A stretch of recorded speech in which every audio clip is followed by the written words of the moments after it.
Анна и Сергей были вместе уже 18 лет. Они познакомились в университете, полюбили друг друга с первого взгляда, а после свадьбы их жизнь казалась почти идеальной. Но все изменилось, когда Сергей попал в аварию. Долгое лечение, реабилитация и новости о том, что он остался инвалидом, стали для пары настоящим испытанием. После травмы Сергею поставили диагноз повреждения спинного мозга. Он не мог ходить и нуждался в постоянном уходе. Анна, несмотря на свой молодой возраст, взяла на себя всю заботу о муже. Она стала его опорой, его глазами и руками. Это было нелегко: бессонные ночи, походы по врачам, подготовка к пище, помощь в личных делах. Но она любила Сергея и не могла оставить его в таком состоянии. Прошло 15 лет. Сергей привык к своей роли, а Анна к своей. Она устроила свою жизнь так, чтобы полностью посвящать себя мужу.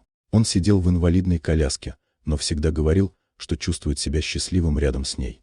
Однажды, в один из холодных зимних дней, Анна решила вернуться домой раньше обычного. Было еще не поздно, и она решила приготовить ужин для мужа. Подходит к дверям своей квартиры и замерла. Через окно она увидела Сергея. Он стоял у окна, опираясь на палку, и ходил.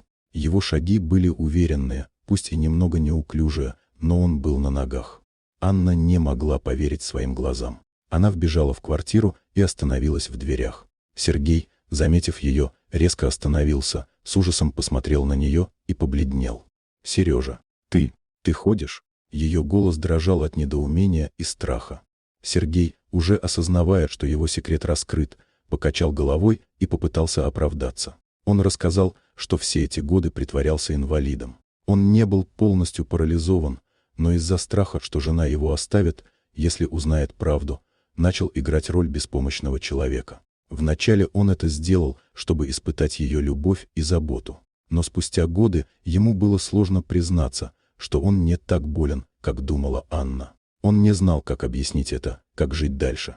Анна стояла как громом пораженная. Вся ее жизнь, ее жертвы, все годы ухода за мужем, которые она отдавала, внезапно стали ничем. Она почувствовала предательство, такое глубокое и безжалостное, что не смогла сдержать слез.